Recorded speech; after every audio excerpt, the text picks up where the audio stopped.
tadi, jangan upayakan meskipun anak kita punya duit, jangan sampai anak kita beli handphone sendiri.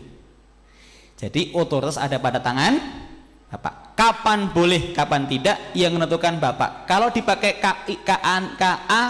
KANI, KUD, maka semua milik Bapak. Yang ngatur adalah Bapak.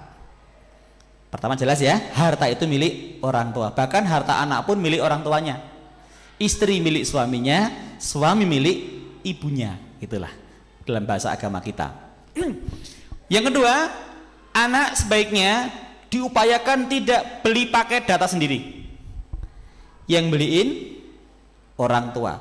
Dan cara yang paling mudah adalah supaya terkendali, lebih baik jangan mereka dikasih nomor sendiri. Atau nomor akun boleh. Tapi sebaiknya bukan dipakai datanya, melainkan wifi saja yang mengendalikan ibu atau bapaknya di rumah.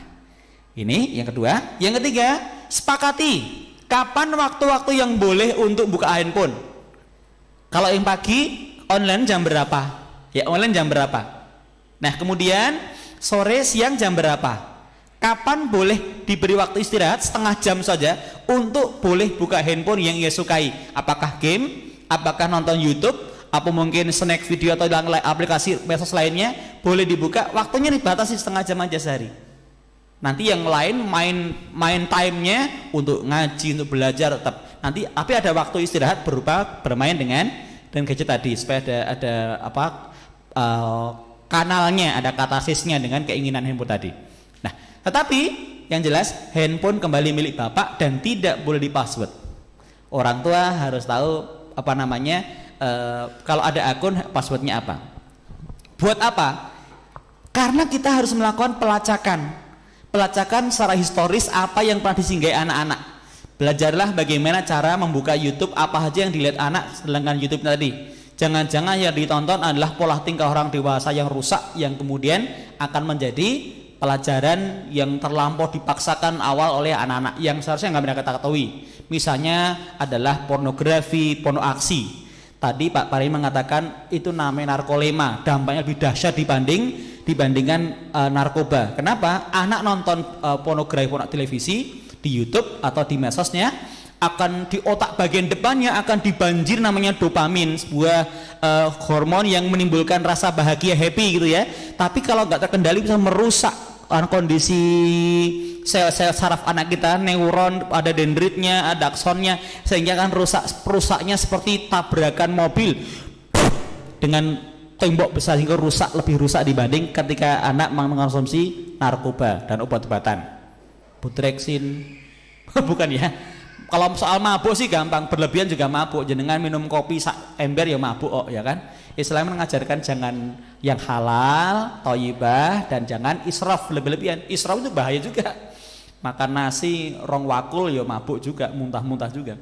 Jadi jangan berlebihan. Nah ini, jadi kita tahu cara aplikasi apa yang bisa membatasi di bagian Google yang mana kita bisa membatasi anak agar nggak masuk ke wilayah yang diblok, harus diblok ya.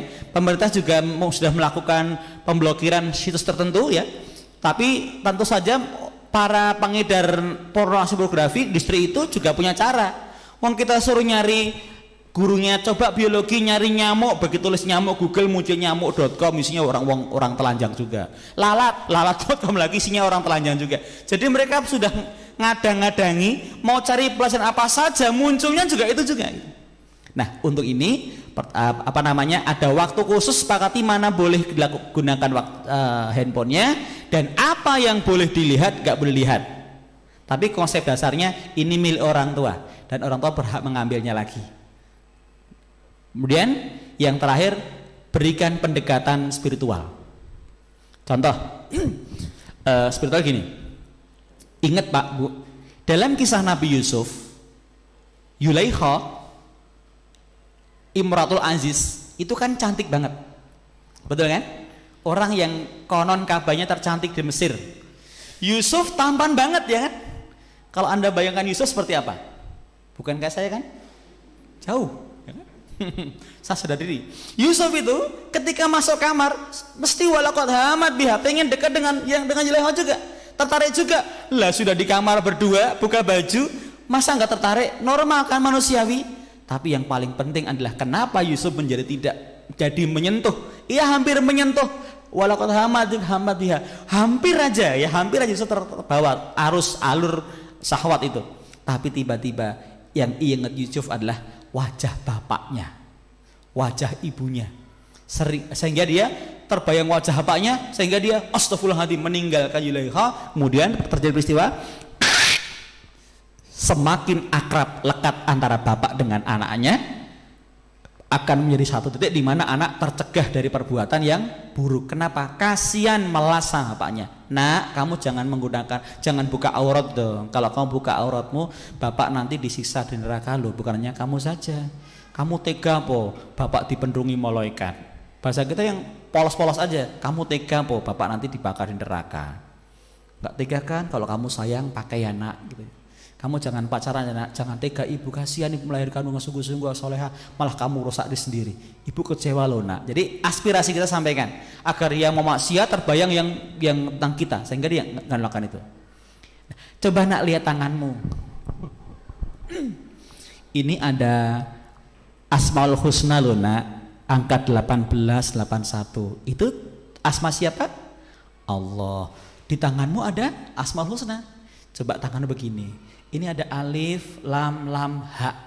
Allah loh nak. Jadi ada Asmaul Husna, ada tulisan Allah di tangan kita. Isyarat Tuhan kita Allah yang maha sempurna dengan 9 Asmaul Husna, 11 nama. Maka masa di tanganmu ada Allah kok kamu gunakan buka film-film yang porno, yang jorok, yang jijik. Ini ada Allah loh nak. Ada Allah, jangan gunakan yang buruk, gunakan yang baik. Jangan gunakan untuk megang yang bukan mahram kita. Jadi ketika anak megang ingat tangan gitu, ada Allah di situ. Apalagi Pak? Apalagi? Nasihat itu hanya akan mengendap di hati anak-anak apabila nasihatnya berat. Barang yang berat itu ambles sampai dasar hati bekas. Tapi kalau kata-kata kita ringan, kata-kata kita nggak berat, hanya akan jadi masuk telinga kanan, keluar lewat mana Pak? Hidung. Ini nggak tembus, yang masuk telinga kanan, keluar hidung. Lama-lama itu apa? Karena kata-kata kita nggak masuk ke hati, nggak berat. Kata-kata yang berat itu hanya dimiliki oleh orang tua atau guru, nasihatnya mengendap ke hati apabila mulutnya, lisannya dianugerahi Allah qaulan tsaqila, kata kalimat yang berat, kata yang berat. Dan halnya Allah berikan pada orang tua yang suka tahajud. Orang yang tahajud dapat hadiah khusus qaulan tsaqila, kalimat yang berat. Omongannya mantep, masuk ke hati. Apapun omongannya, jarang bicara, sekali masuk jelek, nancep gitu. Tapi kita ngomong banyak, ngomel, masuk dengan anak kemarin tadi, ya anak dinasihati malah jadi kudanil, jadi gergaji. Kenapa? Ya kata nggak berat. Maka agar nasihat kita mantap, mesti berbekas, tahajudlah. Anak nakal itu hakikatnya adalah anak yang kekurangan doa dari orang tuanya. Lebih banyak mendoakan mereka ya. Ini terakhir, paling akhir sebagai penutup, kalau Anda ingin anak Anda baik, maka dalam Al-Quran ada ruqyah terbaik, doa terbaik dalam Al-Quran. Doanya ada dalam surah Al-Ahqaf ayat 15. Saya mendapatkan faedah ini dari ulama Saudi, namanya Syekh Hashim Nawawi, hakim Mahkamah Kubro ya di Mekah.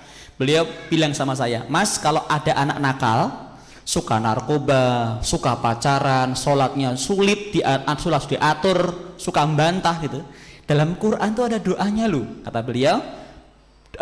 Doakan anak kita dengan doa tadi. Ada baiknya dimasukkan dalam doa pagi petang, ya itu sunnah ya. Doa pagi petang itu riwayat sangat banyak. Doanya adalah Rabbi auzi'ni an ashkura ni'mataka lati an'amta alayya wa ala walidayya wa an mala sholihan tardahu wa aslih li fi dzurriyyati, dan perbaikilah anakku ya Allah. Ini tubtu ilaika wa ini minal muslimin. Aku bertobat padamu, mungkin salah didiknya, salah asuhnya, dan kami termasuk orang yang berserah diri. Nah, pagi bacakan itu, sore bacakan lagi ya. Insya Allah anak kita dalam waktu 10 hari kata beliau kemudian akan berubah. Yang tadinya suka narkoba menjauh dari komunitasnya, nggak suka narkoba lagi, ingin tobat. Yang suka pacaran pokoknya putus, dia bilang begitu ya. Yang tadi seneng gadget nggak sudah diatur, gampang diatur. Yang tadinya temen main-main mojok di apa namanya di musola menghafal Quran, itu yang kami lakukan di rumah. Sehingga alhamdulillah anak saya 2 orang hafiz Quran diantaranya, tanpa bapaknya rewel, mereka proaktif sendiri untuk belajar Al-Quran, kemudian mengajarkan. Satu di antara sudah jadi ustadz yang ngajar di pesantren Hidayatullah, tahfidz Quran. Nah ini pendekatan terakhir, pendekatan ruhiyah dengan doa terbaik, doa dalam Al-Quran. Dan Nabi menyuruh kita memilih doa tertentu pada waktu tertentu pula. Akhirnya demikianlah yang dapat saya sampaikan para ibu sekalian, tanpa mengurangi hormat saya dan kepriawaian panjenengan dalam